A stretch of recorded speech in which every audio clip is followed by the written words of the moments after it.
Coach Littles, it's that time of year where people who enjoy the game of football get an opportunity to enjoy week one. From a coaching standpoint, an athletic director standpoint, talk a little bit about Tornadoes football, and Immokalee's coming in here, and they bring in some good athletes. Right, for sure.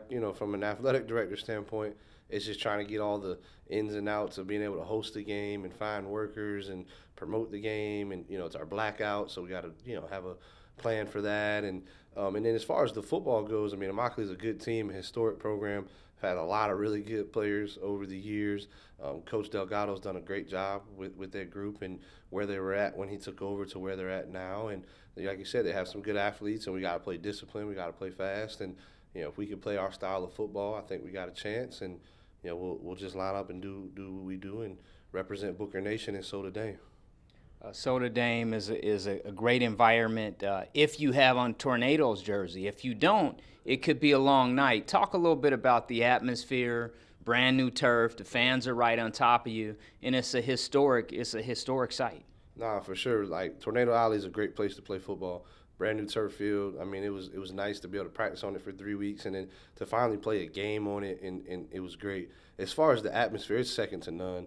When our community is behind us 100%. I mean, we sold this stadium out last week against Cardinal Mooney, and it was standing room only, into the first quarter. So just really appreciative of them. They had the barbecue going. You could smell it from the sideline. I mean, it was a great event, a great atmosphere. So we're just looking to continue to build on that. We have 7 home games this year. We have a theme for each home game, and today's our blackout. And we're asking the community to come out to support the kids and see all the hard work they're doing. And we're 0-0, and we're just trying to go 1-0 each week. Coach, this is your second campaign, second or third year. You took this club to the playoffs last year. Just talk about building on that success and continuing to grind it out. No, absolutely. This is my second year. Last year was my first year. We did go to the playoffs last year, and I tell the kids all the time, like, what's next, right? I mean, we went 6-5 last year, lost in the first round of the playoffs, and anything less than that is considered failure. I mean, at the end of the day, it's like running a business. If I make $1 million year one, I got to make $2 million year two just to sustain the success. So, and that's kind of the approach we take, and tell the kids all the time, like, losing is not acceptable, right? We're not here putting all this time, effort, and energy in and investing in each other to lose. Everybody's a competitor. Everybody wants to win. So, we're just trying to build our brand, put our kids in position to succeed. But we're excited about where we are as a program.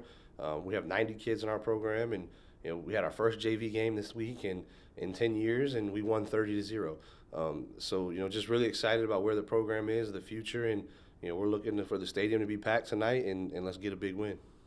Coach, this neighborhood, Newtown, a lot of guys or some of those who have worked hard have made it to professional football. Talk a little bit about that atmosphere is literally here in your backyard.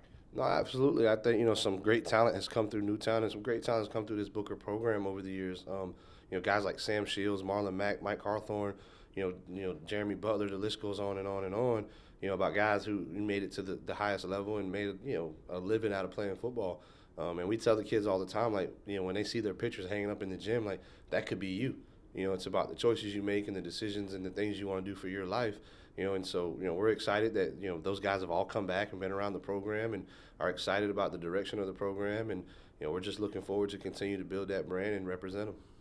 Coach, some people are blessed to be just only an AD or only a coach. You're double blessed. How do you juggle that? I just think I got a great team of assistant coaches around me for the football end of it, and then an even better team, as far as the administrative side of it, with Miss Tinkus and Miss Amberlin, and of course Dr. Shelley, who kind of makes the whole school run and puts the kids first and puts the program first. So we follow her leadership, but just super excited about that group. And it's stressful at times, but it's worth it. And I think that at the end of the day, the kids know everybody here cares about them. We love them. We appreciate them, and we're going to value them and invest in them and build something that they can be proud of, 10, 15, 20 years from now.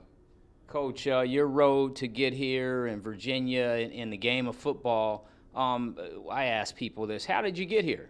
No, for sure. I mean, a lot of people might not know this, but I worked at Booker when I was 23 years old. Fresh out of college, needed a job from Virginia. Then had a chance to go back to Virginia and be a head coach, and then down in South Florida at Palm Beach Central, I was the head coach for 3 years, and then found my way back here. And I think the best way I can answer that is relationships. And relationships matter. And me and Dr. Shelley have a relationship that's second to none, and just appreciate her support and her vision for the program and allowing us to build it and run it the way we seem fit, and just really appreciative of her. But the best answer to how did I end up at Booker High School in 2023 as the athletic director and head football coach is relationships matter. And if you don't have relationships, you can't truly be successful at anything. Coach, in closing, when a young man or an athlete looks at a football or they look at a book and they read this book and they realize this item can help me improve my life, talk a little bit about how important that is, and a lot of people are thriving through adversity. No, for sure. I think we preach student athlete at Booker High School. If you know anything about Dr. Shelley and what her legacy is and what she's built with Booker Promise and the law program and just the academic resources that are available at the students' fingertips here, is second to none.